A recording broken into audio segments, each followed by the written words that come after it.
What's poppin', everyone? VenomousStare back with a VenomousClassic where I take a look at classic StarCraft games, and this time we're going way back. It's Brood War, and this is a foreigner versus Korean match that I'm sure many of you will love. It's Greg IdrA Fields. There he is, the infallible macro Terran. This is IdrA circa like 2009 when he was on CJ Intis, and this was a GOM TV tournament. This is the very first round of the tournament. Obviously this happened a long time ago, and that's his opponent, Trap. Of course, Trap is a Protoss player, and he was a Protoss player back then in Brood War. And if you don't know who Trap is, he is a pretty damn good SE2 player. He's about round of 16 GSL quality. And I apologize, speaking of quality, I apologize. There's obviously nothing I can do. This is a very old VOD. There's no way for me to increase the quality on my end. So, sorry about the wretched quality, but IdrA's going to be opening up with a depot here. Now, why am I casting an old Brood War game, you might be asking? Well, StarCraft Remastered is coming out. What is that? What is StarCraft Remastered? Essentially, Blizzard took this game that we're seeing right here, StarCraft Brood War, the game that started it all in terms of esports, and said, okay, we're going to remake this with better graphics, maybe beef up the AI a little bit, and allow players to actually customize hotkeys, because the very core of the game, like the way that it works and the interactions that the units have, it's very classic and great, and it's generally considered very balanced.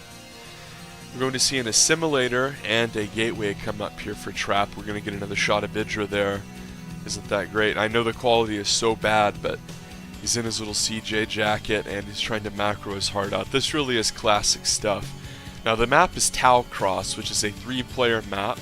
If you're not familiar with Brood War maps, it's a lot harder to learn Brood War for a multitude of reasons. One of which is the map Fog of War is like jet black as opposed to StarCraft 2 where you could see a lot more. So you can't really like look around the map if you're unfamiliar with the game and get a feel with it. Tau Cross 3 players, and the choke to the natural is very, very short. And then there is a third base kind of wheeling out clockwise, and another mineral only base that wheels out after that, and then the main base again. So to show you with the mouse, so main base, natural, third, fourth, main. Anyway, I'm sure in StarCraft Remastered the replays will be so much better. Probably StarCraft 2 tier in terms of tabs. I can't imagine that they would release that full Brood War remake and not have a really good replay client. It just doesn't make any sense at all. But the metagame in Terran versus Protoss in Brood War is to go mech for Terran. Now I know a lot of you StarCraft 2 only players might be saying, mech? What? Versus Protoss? Yeah, well, it might sound weird, but you never ever see bio in this matchup. Not even once.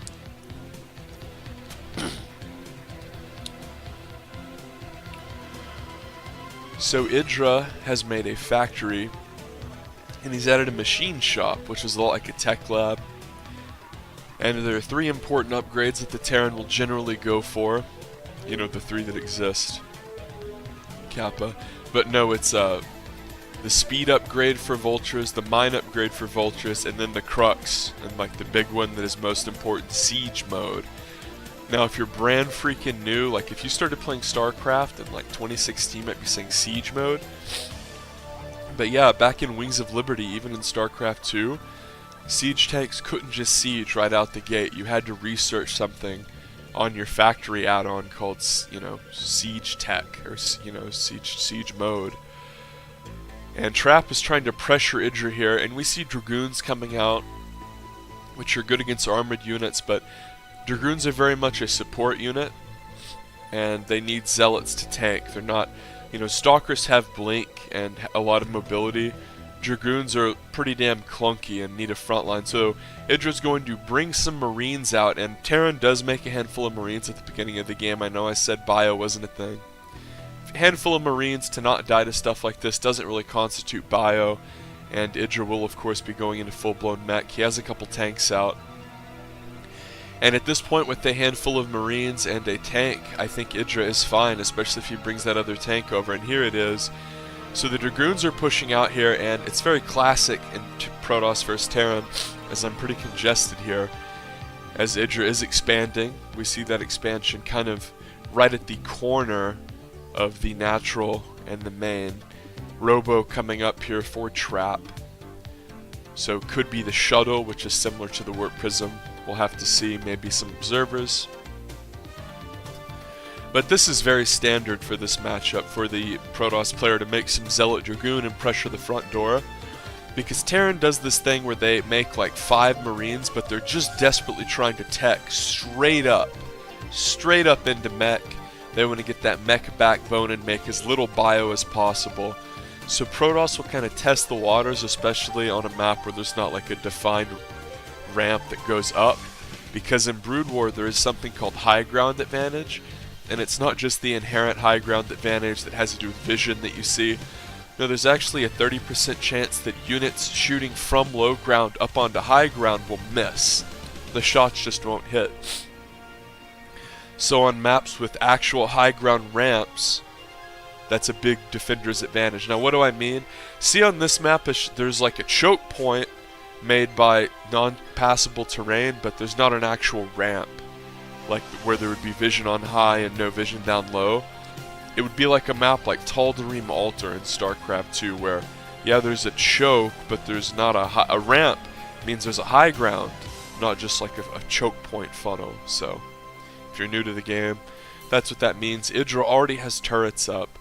Now in this matchup, we usually don't see Terran players get fast detection. And, third base coming up here for trap. What do I mean by that? Is like the science vessel is the Raven equivalent basically, and it's the unit that's used to detect.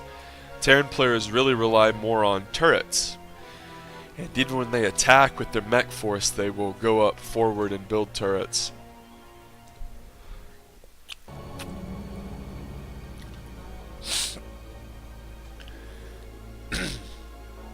So because Terran wants to be making almost exclusively tank vulture against Protoss, they really make a lot of turrets, and that's kind of to keep the mineral float down, but also it counters observers, it counters shuttles, and the Terran player does not really have a lot of anti-air, so they don't want to be put in a position where the Protoss can just run over them with some sort of air unit, whether it be a shuttle dropping zealots, which is actually pretty common, especially if you don't have turrets, or like the Arbiter, or a shuttle dropping DTs. Because the Terran will get so many tanks where the Protoss doesn't really want to, break it with a ground army. Everyone knows the feeling if you played any amount of StarCraft 2. If Terran has a ton of siege tanks, you're just not going to have a fun time fighting against that ground versus ground. So Protoss takes their StarCraft 1 equivalent, the shuttle, which is like the warp prism, and they fill it full of units and do what's called zealot bombs, where they drop units kind of on top of the tanks to try to have the tanks refire. We saw a similar thing in Zerg versus Terran in StarCraft 2, where Zerg players would use Burrowed Infestors to throw infested Terran up by the tanks, but I mean, that's a different matchup and that's pretty different. Starport coming up here for Greg IdrA Fields. Dragoons are pushing out. The third base has been established for trap. Now in this matchup, generally Protoss wants to be a base ahead. They kind of have that Zerg type role in that respect.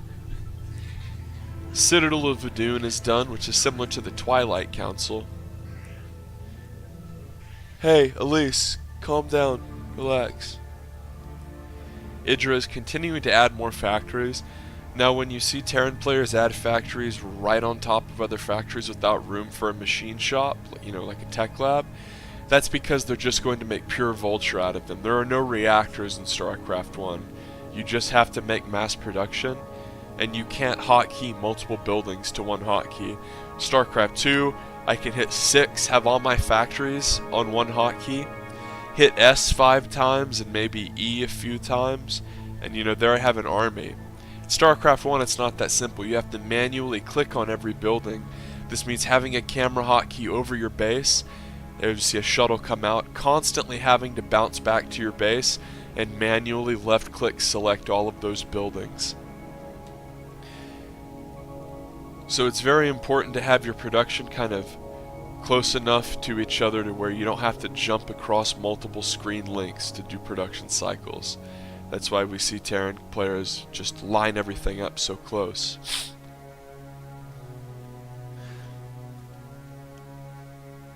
Siege tanks are kind of meandering out here for IdrA. He does have his third base. Notice he's building more turrets. And if we look at the supply, Trap is ahead, which is normal, and he's trying to take a fourth very aggressively, but IdrA ran up there with vultures and he's shutting that down. So mines going off here onto the Dragoons. This is one thing that Terran players always do in this matchup, is more mines try to go off there, but Trap is clearing them out. Like I said, the vultures can be upgraded to have mines, and on this map, Tau Cross, there are bridges, which is obviously like a naturally good place for mines. The mines have 20 HP, I believe, and they're one-hitter-quitter actual mines that, you know, explode and die. They're not the infamous Widow cannons of StarCraft 2 that burrow, shoot off, do devastating damage, and then 30 seconds again are ready. I'm not complaining about the Widow mine balance, but it's not really a mine, if you know what I mean. This is truly a mine. Each vulture comes out with 3, and they can't be replenished. Notice that IdrA has been constantly crawling out here with turrets, and he's running around the side bases with vultures to make sure he doesn't get mass expanded on. Now Trap is trying to find a hole and pressure IdrA and build up his economy at the same time. And he has a starport out here as well, and he's teching into arbiters, or a Stargate, excuse me. I got a haircut the other day and the barber cut my ear. It's really irritating.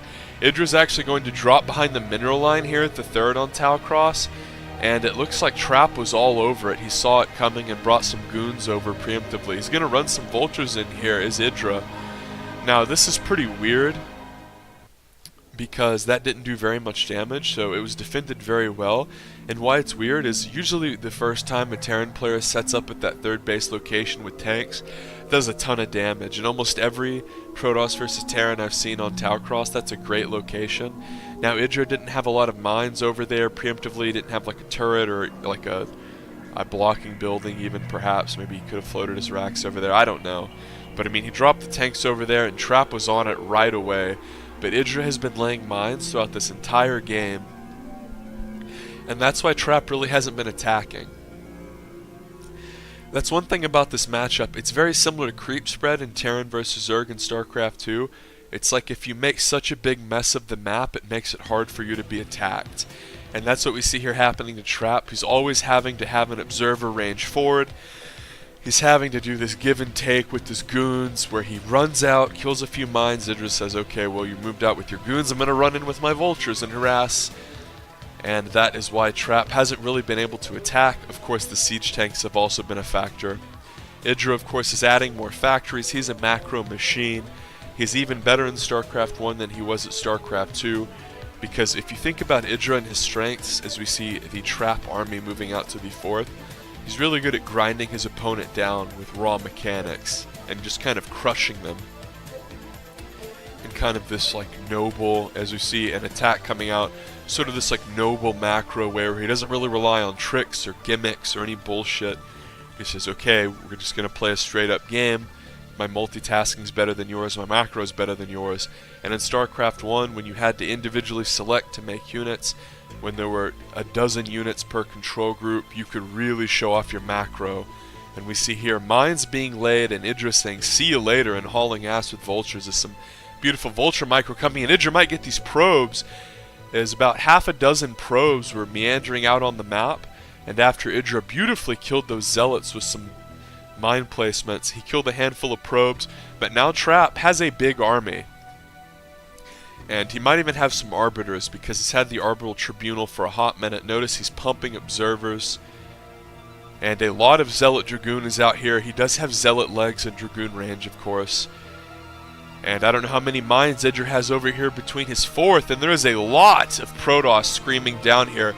Now notice all of these siege tanks from IdrA are kind of covering his natural and 3rd, not so much over here at this corner 3rd bridge. Now, IdrA hadn't actually taken that 4th yet. He made it and the base was right there, but he hadn't actually taken it. And he has double upgrades coming with 2 armories and a ton of production. Make sure you like this video and leave a comment.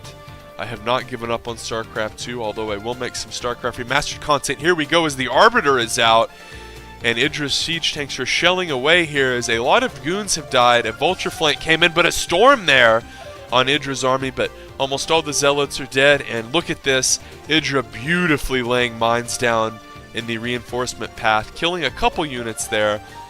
But Dragoons, like I said, they're not really like Stalkers. They're not very good at soloing out or kind of being badasses. They don't have blink, and they're clunky, so once you commit, they kind of aren't very good at retreating like Stalkers are. As we see an EMP going down there, it might be hard to notice, but I saw it. An EMP going down there onto the goons, so they're going to lose their shields. And I think it hit the Arbiter too because he was retreating.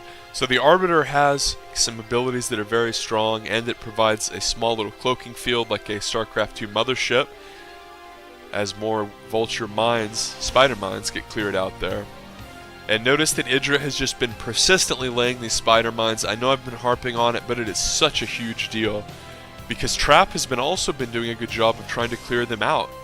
So the fact that IdrA has diligently run vultures behind his army, it's not just like he's spamming mines in the same predictable location. No, it's actually running behind Trap and putting them all throughout his base and retreat locations and reinforcement paths. So science vessels are out here for IdrA. I know we saw one EMP earlier, but the EMP of course gets rid of shields and energy, and these orbitals have stasis, which is like stasis ward obviously, and recall, which is really filthy, as another EMP goes down there. And because we are on Cow's Anus quality, as another EMP goes down there. I'm not sure if it got a big hit or not, but IdrA's going to siege his tanks up here, and the Protoss army comes screaming southbound, but IdrA has so many tanks. And like I said, the Dragoons are truly support units. They have to have speed zealots to support them, because if you go in with pure Dragoon, it's just not going to be fun for you. And notice that IdrA is actually producing more units than his Protoss opponent. When it panned back to his man, ooh, more siege tanks, dishing out tremendous damage there. And this is why Tau Cross can be good for Terran, because the bridges are very, very good for this Terran mech splash. And now there's this weird spot in the game that Protoss players frequently find themselves in as well. A lot of probes go down there, where they can't really fight the army heads up, so they want to counterattack and do recalls and kind of be obnoxious. But IdrA has all those factories he's been pumping dutifully as a big EMP goes down there on most of the army. And it looks like the Protoss is not going to attack the natural, but it's going to be the 4th. And IdrA's army is very slow moving, and it looks like he's not going to aggress, he's going to defend. And the 4th base is being pressured. IdrA's going to lift it, but a lot of goons, and I think it might go down as the SCVs are being run away. But IdrA is retreating with that man force that was shelling away at the Protoss 4th, and he's mass repairing his own 4th base. And I think that he's reinforcing with the troops that were at his natural as well. And there they are. Boom, a crushing flank from the American macro Terran. And that is really, really bad for Trap. And Trap, he's not happy about this. IdrA showing no emotion as usual. That's why we love him. And notice that he didn't, in fact, kill that 4th. Remember, he left just a paltry force up there and made the beautiful decision to bring those units back. He didn't panic and try to overcommit and attack and kill Trap's 3rd or swing in and look up top left. He did exactly what he should have done. He left just enough units to kill the base and put pressure on it. As you see, more attacks are going in. Big stasis there as IdrA actually gets most of his tanks stasised. So stasis tanks can attack or be attacked. So the trick is you stasis half their army, kill the half that's not stasised, and then just camp outside of these stasis units. And it is really that simple, because then you're right on top and boom, tanks shell that top left base. Now you are in this weird position when you're behind where you don't actually have enough units to leave at the stasis units and, you know, do other stuff a lot of the time. Because if you can't leave like a quarter of your force to deal with some stasis units and then attack with 75% versus an army that's bigger than yours and you're behind. So this is what I meant. He was waiting for the stuff to come out of stasis and he kills it pretty much for free. So that was a great move by Trap. And as the Terran player, you really have to just spread your tanks out But this isn't StarCraft 2 where you can use shift to like shift click siege there, like shift move command siege and spread them real quick. This AI in this game is really bad and hard to use.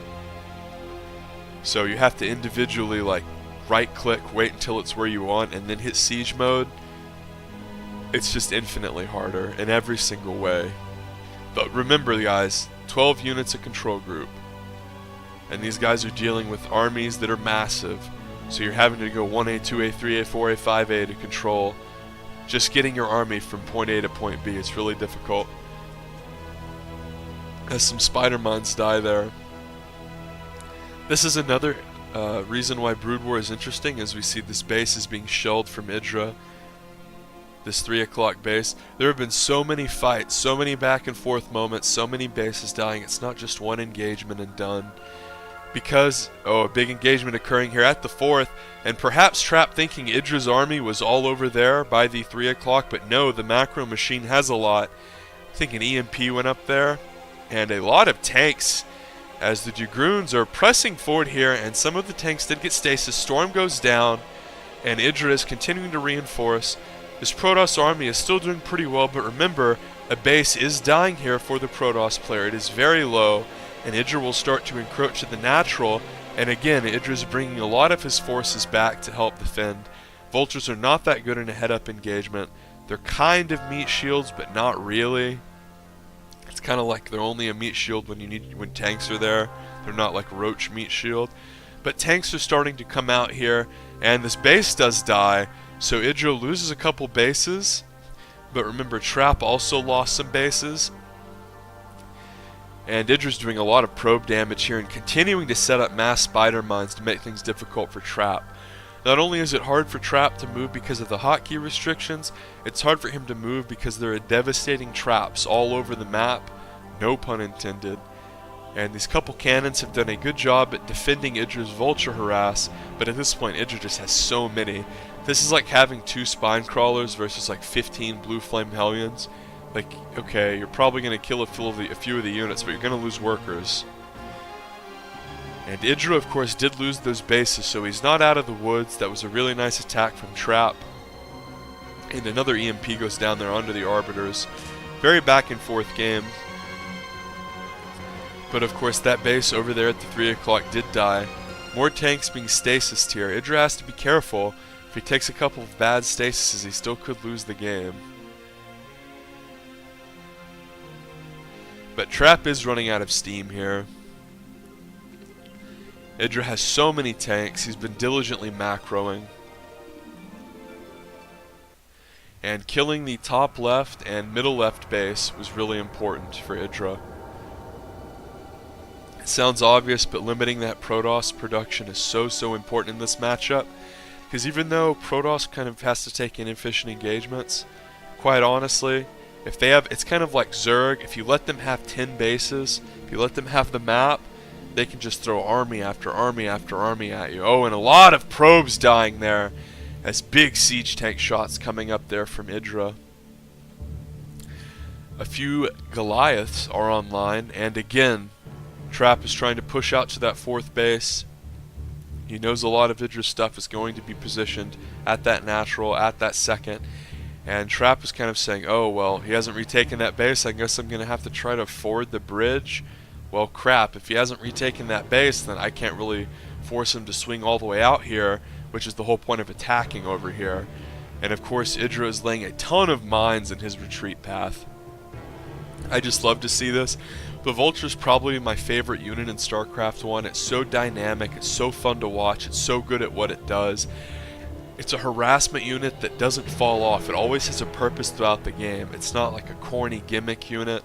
Like when I think of the Hellion, it's like, oh yeah, it's really good at doing probe harass. And yeah, oh, they made it good late game turning it into the Hellbat, but when I look at the Vulture, this is truly a complete, interesting unit that is almost like a quintessential classic RTS unit, the Terran Vulture. It can do so much, it's a staple of so many matchups. You might see a recall coming in here, and we do see a recall coming in here. So there's a trick you can do. Basically, you fly the Arbiter in and do a recall, then you have an Arbiter on the army that you're clicking on to recall, So you recall an army and an arbiter in your base, and this allows you to have like a full energy arbiter with your teleported army that can use stasis. And there are a handful of dragoons here, but IdrA has so much. These recalls, like I said, this is the kind of a desperation move as the stasis goes down. Trap should have probably been trying to do this more throughout the early and mid game. As it stands, IdrA is very far ahead and he's ravaging Trap's bases. He's taking control of the left side of the map. Now it looks as though Trap has kind of pushed IdrA off the left side of the map too, but remember, Protoss has to have more bases, and IdrA devastated that 3 o'clock a long time ago, and Trap's coming up from the south here. So many vultures, EMP going down there, and Trap's army is going to be wiped out. And a storm going down, lots of spider mines coming out here, and I'm sure I've called them widow mines more than once. That 3 o'clock blaze just now being established, no workers, really no workers anywhere. And Trap has played a very valiant game, but IdrA has gone toe-to-toe with him, and he's macroed back and forth. They've made the best units of their waste, quite honestly. You know, the Arbiter, the Terran mech with science vessels pretty hard to beat, and it is so fun to watch. IdrA looks as though he's going to clean up that base and try to take the game. Remember, this was a LAN tournament, so players are far more likely to stay in games. And we saw a constant back and forth this game. IdrA won a lot of really big engagements, but Trap killed a couple bases, and that's part of the back and forth of StarCraft 1. It is so effing hard that there's kind of like a comeback mechanic built in the game because of just how difficult it is to execute the actions.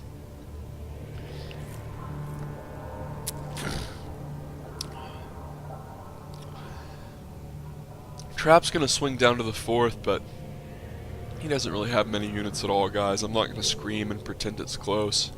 IdrA has a ton of stuff, and that's the game. Trap calls it. So if you enjoyed it, leave me a like rating. I'm going to be doing some StarCraft remastered, you know, like the Brood War remake. I'm going to be doing some of those videos in the future when the game drops, so subscribe for more.